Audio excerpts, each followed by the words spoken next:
اعلی حضرت مفتی اعظم حجت الاسلام بریلی تجھے سلام۔ السلام علیکم ورحمۃ اللہ تعالی وبرکاتہ۔ مرکز اہل سنت جامعہ رضویہ منظر اسلام کے یوٹیوب چینل ہم سبق درس نظامی میں آپ کا خیر مقدم ہے۔ پیارے بچوں، جنہوں نے اب تک ہمارے چینل کو سبسکرائب نہیں کیا ہے وہ ضرور سبسکرائب کر لیں اور بیل آئیکن یعنی گھنٹی بھی بجا دیں تاکہ ہر ویڈیو کی نوٹیفیکیشن اطلاع اپلوڈ کرتے ہی آپ تک پہنچ جائے، اور اپنے ساتھیوں سے بھی شیئر کریں، شیئر کرنا نہ بھولیں تاکہ ان کو بھی فائدہ حاصل کرنے کا موقع ملے، اور بات پسند آئے تو لائک بھی کیا کریں اور اپنے قلبی تأثر کو ضرور کمنٹ کر کے بتائیں۔ بسم اللہ الرحمن الرحیم۔ وَمِنْهَا هُنَا اے من اجل عدم اشتراط التسلیم التزم بعضهم تقریرها مطلقا اعم من ان يكون معارضة فيها مناقضة ومن ان يكون معارضة خالصة بطریق النقد الى آخری العبارہ۔ آج کے سبق میں ما قبل کی گفتگو پر تفریح پیش کرتے ہیں۔ ما قبل کے سبق میں یہ بات کہی گئی تھی کہ تسلیم شرط نہیں ہے۔ کچھ لوگوں نے یہ کہا کہ تسلیم شرط ہے، کچھ لوگوں نے یہ کہا کہ تسلیم شرط نہیں ہے۔ اختلاف کل کے سبق میں بیان کیا تھا۔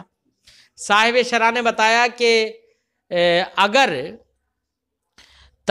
عدم اشتراط شرط کیا جائے، نہ ہی عدم اشتراط تسلیم ہو، نہ ہی اشتراط تسلیم شرط قرار دیا جائے، نہ ہی عدم اشتراط تسلیم، بلکہ دونوں سے قطع نظر رکھا جائے، چاہے تسلیم کر لے، اگر تسلیم کر لے تو معارضہ خالصہ ہو جائے گا، اور تسلیم اگر نہیں کرے تو معارضہ فیہ نقض ہو جائے گا۔ تو وہاں پر عدم اشتراط اگر مان لیا جائے قطع نظر کرتے ہوئے تسلیم اور عدم تسلیم دونوں سے، تو ایسی صورت میں معارضہ کی دو صورتیں نکل آئیں گی، ایک معارضہ خالصہ اور ایک معارضہ فیہ نقض یا معارضہ فیہ مناقضہ۔ یہ دو صورتیں نکلیں گی کہ اگر تسلیم کر لیتا ہے دلیل کو تو اسی کو کہیں گے معارضہ خالصہ، اور اگر تسلیم نہیں کرتا ہے تو اس کو کہیں گے معارضہ فیہ مناقضہ۔ یہ دو قسمیں ہو جائیں گی۔ پھر یہ علماء نے کہا ہے ما قبل کی بات پر تفریح کرتے ہوئے فرماتے وہ منہا ہونا، اسی وجہ سے اے من اجل عدم اشتراط تسلیم، تسلیم شرط نہیں ہے، تسلیم شرط نہ ہونے کی وجہ سے التزم بعضهم، بعض اہل مناظرہ نے التزام کیا ہے تقریرہا مطلقاً، معارضہ کی تقریر کا التزام کیا ہے مطلقاً، کہ معارضہ کو عام رکھا ہے، کیا چاہے معارضہ فیہا مناقضہ ہو یا معارضہ خالصہ ہو۔ معارضہ خالصہ کب ہوتا ہے؟ جبکہ تسلیم کی شرط ہو، اور معارضہ فیہا مناقضہ کب ہوگا؟ جبکہ عدم تسلیم ہو۔ تو جب تسلیم نہ کرے تو معارضہ فیہا مناقضہ ہو جائے گا، تسلیم کر لے تو معارضہ خالصہ ہو جائے گا، اس لیے عام رکھا ہے۔ اس کا مطلب یہ ہے کہ تسلیم شرط، عدم اشتراط تسلیم، عدم اشتراط تسلیم، تسلیم کو شرط نہ ہونا، قطع نظر کرتے ہوئے چاہے وہ تسلیم کر لے لیکن شرط نہیں ہے، سمجھے نہیں؟ فرماتے ہیں عام مطلقاً عام من ان یکون، عام اس سے رکھا ہے کہ وہ معارضہ فیہا مناقضہ ہو، ومن ان یکون، اور اس سے بھی عام رکھا ہے کہ وہ معارضہ خالصہ ہو، بے طریق نقض، کیا عام رکھا ہے، مطلق رکھا ہے بے طریق نقض، بیان یقال، یہ اس طور سے کہا جائے لو کان دلیلکم بجمیع مقدماتہ صحیحا، اگر تمہاری دلیل جمیع مقدمات کے ساتھ صحیح ہوتی، لما یصدق ما ینافی مدلولہ، تو وہ صادق نہیں ہوتا جو آپ کی دلیل کے مدلول کا منافی ہے، یعنی اس کی نقیض ہے، اس کی نقیض صادق نہیں ہوتی۔ لیکن عندی دلیل، لیکن میرے پاس ایک ایسی دلیل ہے یدل علی صدقہ، جو اس کے مدلول کی نقیض کے صدق پر دلالت کرتی ہے۔ تو اس کا مطلب یہ ہے کہ اس نے اس کی دلیل کو تسلیم نہیں کیا، یہی تو معنی ہوا ہے۔ تو یہ کون سا کیا معارضہ ہوگا؟ یہ معارضہ فیہا نقض ہو جائے گا، یہ بطریق نقض ہو جائے گا، اسی کو معارضہ فیہا مناقضہ کہیں گے۔ وقیل المعارضۃ فی القطعیات، تو معارضہ کی دو صورتیں ہو گئیں، ایک معارضہ خالصہ اور معارضہ فیہا مناقضہ۔ اب اگلے جو بات بتا رہے ہیں وہ یہ ہے کہ معارضہ میں آپ نے یہ پڑھا ہے کہ کسی نے کوئی بات ثابت کی دلیل سے، اور آپ دلیل سائل جو ہے وہ اس کے خلاف یعنی اس کی نقیض کو ثابت کر دے دلیل سے، یہ ہے معارضہ۔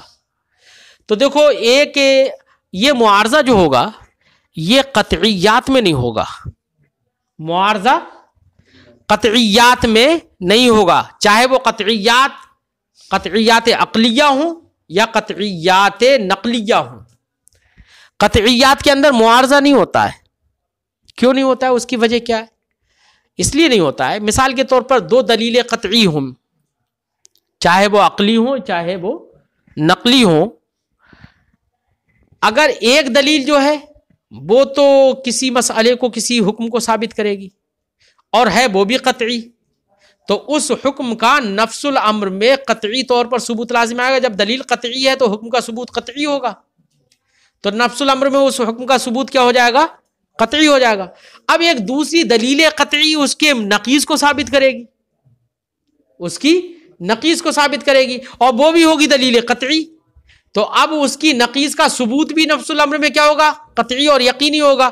تو لازم آئے گا کہ آپس میں دو متناقضین چیزوں کا ثبوت نفس الامر میں ہو جائے، جبکہ دو متناقضین کا صدق اور ثبوت ایک وقت میں نفس الامر میں نہیں ہو سکتا۔ بات سمجھ میں آ گئی؟ اس لیے معارضہ قطعیات میں نہیں ہوتا ہے، ہاں معارضہ ظنیات میں ہو جائے گا۔ کس میں ہو جائے گا؟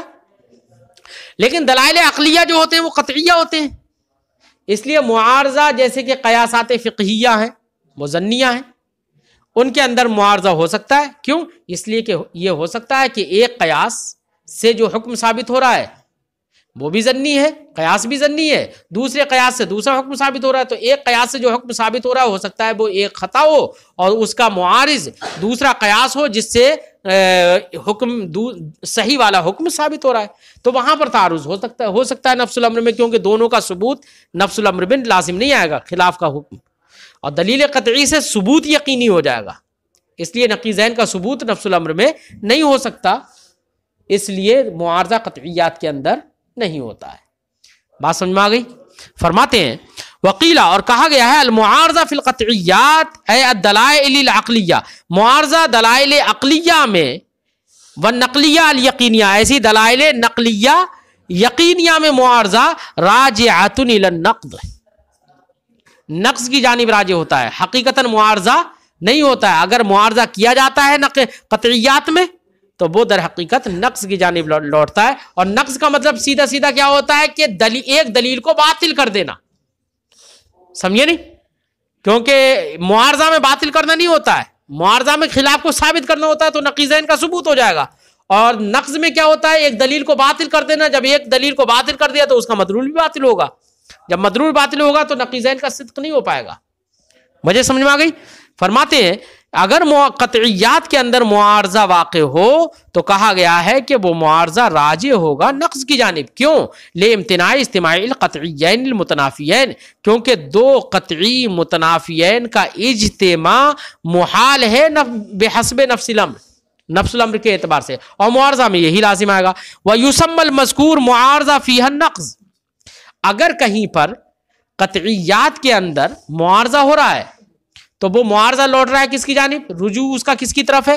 نقض کی جانب، تو وہ اپنے اصل کے اعتبار سے چونکہ معارضہ ہے اس لیے اس کا نام معارضہ بھی رکھتے ہیں، اور رجوع کے اعتبار سے وہ نقض ہے تو اس لیے اس کا نام معارضہ فیہا نقض رکھ دیا جاتا ہے۔ کیا رکھ دیا جاتا ہے؟ معارضہ فیہا نقض۔ اب آپ کے ذہن میں یہ بات آئے گی، معارضہ فیہا نقض رکھا گیا، اس کو نقض فیہ المعارضہ رکھ دیتے نام، کیا اس کا الٹا کر دیتے؟ نقض فیہ المعارضہ نام رکھ دیتے، تو یہ کیوں نہیں کیا؟ تو اس کا جواب صاحب شرح دے رہے ہیں کہ دیکھیے اپنی اصل کے اعتبار سے تو وہ معارضہ ہی ہے نا، تو اس کا معارضہ ہونا یہ مقدم ہے، اور رجوع بعد میں ہو رہا ہے تو رجوع کے اعتبار سے وہ نقض ہے، تو وہ اصل نہیں ہے، اس لیے اصل کا اعتبار کرتے ہوئے یہاں پر معارضہ نام رکھا گیا، فیہ النقض، معارضہ فیہ النقض. اور چونکہ نقض چونکہ وہاں پر ضمنی ہے، وہ تو رجوع کے اعتبار سے نقض ہے، تو ضمنیات کا اعتبار نہیں ہوتا ہے، اور جب اعتبار نہیں ہوتا ہے اس لیے نقض فیہ معارضہ نام نہیں رکھا گیا. فرماتے ہیں وَيُسَمَّى مُعَارَضَةً فِيهَا النَّقْض، اس کا نام معارضہ فیہ النقض رکھا جاتا ہے. وَإِنَّمَا سُمِّيَتْ معارضہ، رہی یہ بات کہ اس کا نام معارضہ رکھا گیا، معارضہ فیہ النقض نام رکھا گیا. وَلَمْ تُسَمَّى نَقْضًا فِيهَا معارضہ، اور نقض فیہ معارضہ نام نہیں رکھا گیا. کیوں؟ لِأَنَّ الْمُعَارَضَةَ صَرِيحَةٌ، کیونکہ معارضہ یہاں پر کیا ہے؟ صریح ہے. وَالنَّقْض ضِمْنِيٌّ، اور نقض کیا ہے یہاں پر؟ ضمنی ہے. وَالضِّمْنِيَّاتُ لَا تُعْتَبَرُ، اور ضمنیات کا اعتبار نہیں ہوتا ہے، اس لیے یہاں پر نقض فیہ معارضہ نام نہیں رکھا گیا، بلکہ صریح کے اعتبار سے معارضہ فیہ النقض نام رکھا گیا. دون النقلیات، معارضہ قطعیات کے اندر تو راجع ہوگا نقض کی جانب، ہے نا، تاکہ وہاں پر استماع نقیضین لازم نہیں آ جائے نفس الامر کے اعتبار سے. لیکن اگر معارضہ نقلیات میں ہو، کس میں ہو؟ نقلیات، اور نقلیات میں بھی نقلیات یقینیہ نہیں، نقلیات ظنیہ مراد ہوں گی یہاں پر، کیونکہ نقلیات یقینیہ میں بھی معارضہ واقع نہیں ہوتا ہے، یہ پہلے گزر گیا ہے. ہاں معارضہ نقلیات ظنیہ میں ہو تو وہاں پر نقص کی طرف رجوع کی کوئی ضرورت نہیں ہے، حقیقتاً معارضہ ہوگا. کیوں؟ ایسا ہو سکتا ہے کہ نفس الامر میں ایک ظنی شے جو ثابت ہو رہی ہے وہ غلط ہو اور دوسری صحیح ہو، ایسا ہو سکتا ہے. فرماتے ہیں دون نقلیات، نقلیات میں نہیں، یعنی الظنیہ، نقلیات سے مراد نقلیات ظنیہ، کل قیاس الفقہی، جیسے کہ قیاس فقہی. فإنه يجوز ان يكون احد القياسين خطأ، کہ کیونکہ یہ جائز ہے، ممکن ہے کہ دو قیاسوں میں سے ایک خطا ہو نفس الامر کے اعتبار سے، ایک غلط ہو نفس الامر کے اعتبار سے. وہ يعارض القياس الصواب، اور قیاس ثواب، بلکہ یہاں پر اگر ہوتا بالقیاس ثواب تو زیادہ بہتر ہوتا، اور قیاس ثواب سے اس کا معارضہ کیا جائے، قیاس ثواب سے، یا یہ کہہ لو کہ یعارض القیاس الصواب، کہ نفس الامر میں ایک قیاس خطا ہو اور وہی قیاس خطا معارض ہو کس کے؟ قیاس ثواب کے.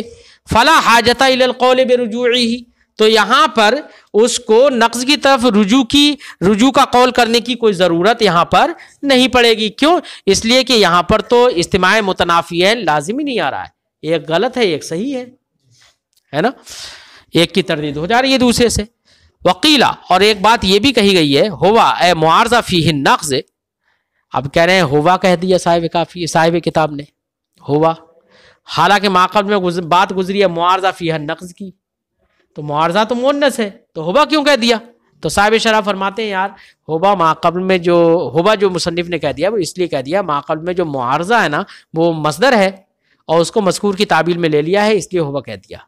اس کی تعبیل میں فرماتے ہیں قیلا، ہوا کہا گیا ہے کہ وہ یعنی معارضہ، تو کہہ رہے ہیں معارضہ فیہ النقض، کہہ رہے ہیں وتذکیر الضمیر، یہاں پر ضمیر کو مذکر لانا، لأن المعارضہ مصدر بتاویل المذکور، کیونکہ معارضہ ماقبل میں مصدر ہے اور بتاویل مذکور کے بتاویل مذکور لے کر اس کو ضمیر اس کی طرف مذکر کی لوٹا دی ہے. والمعارضہ بالقلب اخوان، فرماتے ہیں معارضہ فیہ النقض اور معارضہ بالقلب کہا گیا ہے کہ یہ دونوں ایک دوسرے کے بھائی ہیں. یہ تو معنی ہی غلط ہے یار، یہاں پر معنی حقیقی مراد نہیں ہے اخوان کا، کیا ہے یہاں پر؟ اخوان بمعنی متشارکان فی الماہیت ہے. کیا ہے؟ متشارکان فی الماہیت.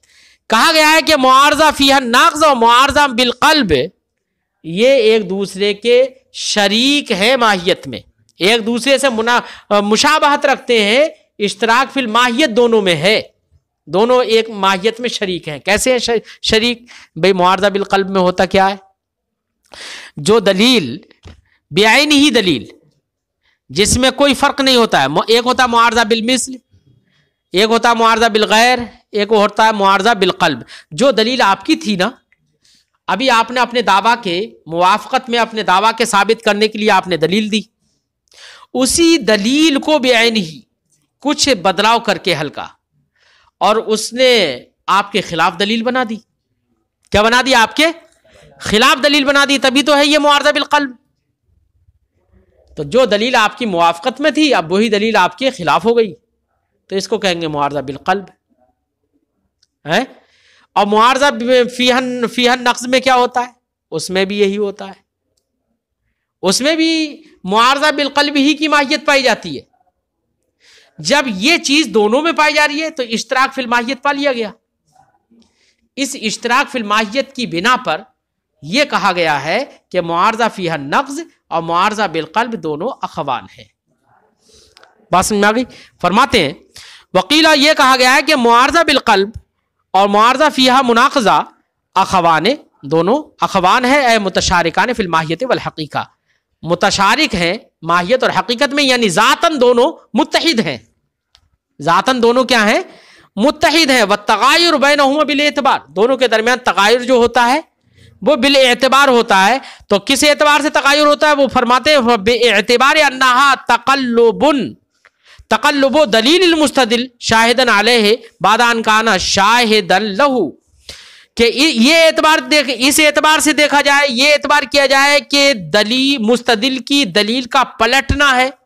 کس طور سے پلٹنا؟ کہ شاہدن علیہ بعد ان کان شاہدن لہو، کہ وہی دلیل اس کے خلاف گواہ ہو جاتی ہے، شاہد ہو جاتی ہے، بعد اس کے کہ وہ پہلے اس کی موافقت میں گواہ تھی، شاہد تھی، ہے نا، تو پلٹ گئی نا. تو اس اعتبار سے دیکھا جائے تو معارضہ بالقلب ہے. یوسم قلبن، اس اعتبار سے اس کو کیا کہہ دیتے ہیں؟ قلب نام رکھ دیتے ہیں. وباعتبار تضمنها معنی النقض، اور وہی اس اعتبار سے دیکھا جائے کہ معنی نقض کو متضمن ہے. کیا ہے؟ معنی نقض کو متضمن میں معارضہ کر رہا ہے نا، اور معارضہ کر رہا ہے اس طور سے کہ مدلول کی نفی کو ثابت کر رہا ہے. کس کو؟ مدلول کی نفی اور اس کی نقیض کو ہی تو ثابت کر رہا ہے نا. تو مدلول کی نفی اگر ثابت ہوگی، نقیض ثابت ہو گئی، تو اس کا مطلب مدلول معلل کا مدلول ہو گیا باطل، اور معلل کا مدلول باطل ہوا تو اس کی دلیل کون سی دلالت کرے گی؟ اب اس پر نفی دلیل بھی ہو جائے گا. اب اور نفی دلیل ہو گیا تو نقض بھی ہو گیا. یہ نقض ہو گیا تو چونکہ یہ متضمن ہے معنی نقض کو، تو اس لحاظ سے تضمن کے اعتبار سے اس کا نام کیا رکھتے ہیں؟ معارضہ فیہ النقض. اور پہلے دلیل اس کی موافقت میں تھی، اب اس کے خلاف ہو گئی، اس طرح سے پلٹنا پا لیا گیا، اس لیے اس کا نام معارضہ بالقلب رکھ دیا جائے. تو دیکھو ذاتاً دونوں متحد ہیں، اعتباراً دونوں الگ الگ ہیں. تغایر اعتباری ہے. فرماتے ہیں کہ اعتبار تضمنها معنی نقض، اور اس اعتبار سے کہ وہ معنی نقض کو متضمن ہے، معارضۃ فیہ النقض، تو اس اعتبار سے اس کا نام کیا رکھا جاتا ہے؟ معارضہ فیہ النقض نام رکھ دیا جاتا ہے. تو فرماتے ہیں کہ خلاصہ گفتگو یہ ہے کہ معارضہ بالقلب اور معارضہ فیہ النقض دونوں ذاتاً متحد ہیں اور اعتباری طور پر متغایر ہیں.